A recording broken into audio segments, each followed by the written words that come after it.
नमस्कार, जय श्री कृष्ण। मैं जया गुप्ता। इस वीडियो में मैं बजबारस की एक और कथा लेकर आई हूँ। इसके पहले मैंने बजबारस की 2 कथा के वीडियो अपने चैनल पर डाले हैं, जिन्हें आपने बहुत सराहा। उसके लिए आप सभी लोगों का बहुत बहुत धन्यवाद और आभार। बजबारस का व्रत भादो मास की कृष्ण पक्ष की बारस को किया जाता है। इस दिन महिलाएं गाय बछड़े की पूजा करती है। महिलाएं गेहूं और मूंग जैसे अनाज का सेवन नहीं करती है और चाकू से कटी हुई कोई चीज नहीं खाई जाती है। कुछ स्थानों पर महिलाएं अपने पुत्र को तिलक लगाकर उसे नारियल भी देती है। इस तरह से इस व्रत को किया जाता। आइए देखें बजबारस की एक और कथा। भादो का महीना आया, बजबारस का दिन आया। इंद्र की इंद्राणी और अप्सराएं स्वर्ग से गाय की पूजा करने के लिए धरती पे आई। वे धरती पे आके गाय को ढूंढने लगी। इधर उधर जैसे ही थोड़ा आगे बढ़ी, उन्होंने देखा तो उनको एक गाय दिखाई दी। तो वे सब उस गाय की पूजा करने लगी। तो गाय की आगे से वो पूजा करे तो गाय सींग से उनको मारने लगी। पीछे से गाय की पूजा करे तो गाय लात से उनको मारने लगी। तो इंद्राणी पूछती है उनसे कि हम तो तुम्हारी पूजा कर रहे हैं और तुम हमको बार बार लात से मार रही हो, क्या कारण है? तो गाय बोली कि मेरी अकेले की पूजा क्यों कर रहे हो? गाय के साथ तो बछड़े की भी पूजा करो, माँ बेटे दोनों को पूजा जाता हैगा। तो आप तो मेरी अकेले की पूजा कर रहे हो। तो ये सुन के इंद्र की इंद्राणी ने वहां आसपास देखा तो वहां उनको बहुत सारी घास दिखाई दी। जंगल में कुशा थी, तो उन्होंने वो कुशा उठाई और उससे गाय का एक बछड़ा बनाया और उस बछड़े को गाय के पास बिठा के और उसके अमृत के छींटे दिए तो उस बछड़े में प्राण आ गए और वो गाय का दूध पीने लग गया। अब इंद्राणियों ने गाय बछड़े की पूजा की और पूजा करके वो तो स्वर्ग को चले गई वापस से। अब शाम को जैसे ही गाय बछड़े के साथ घर आई तो गाय की मालकिन ने उसके साथ में बछड़ा देखा।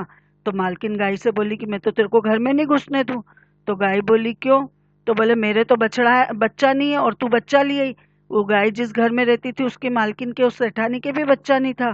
तो सेठानी ने उससे ये कहा कि मेरे भी बच्चा ला तो मैं तेरे को घर में आने दूंगी। तो गाय बोली अब तो मेरे को घर में ले लो, अगली बार जब भी इंद्राणी पूजा करने आएगी तो मैं आपके भी बच्चा ला के दूंगी। तो ये सुन के मालकिन उसको घर में ले लेती है। अब अगली बार जब बजबारस आती है तो गाय वापस वन में जाती है। इंद्राणी और उस स्वर्ग से अप्सराएं गाय की पूजा करने के लिए आती है। तो वापस गाय पूजा नहीं करने देती है। वो आगे से पूजा करे तो गाय सींग से मारती, पीछे से पूजा करे तो गाय लात से उसको मारती है उनको। तो इंद्राणी पूछती अब क्या चाहिए? बच्चा तो दे दिया मैंने तुमको। तो गाय बोली कि पिछले साल आपने मेरे को बच्चा दिया था, इस साल मेरी मालकिन के लिए बच्चा दो, नहीं तो मैं आपको पूजा नहीं करने दूंगी। क्योंकि मेरी मालकिन मेरे को घर में नहीं घुसने देती, उनके भी बच्चा नहीं है। वो कहती कि तेरे तो बच्चा आ गया, मेरे बच्चा नहीं है, तो आप मुझे मेरी मालकिन के लिए बच्चा दो तब मैं आपको पूजा करने दूं।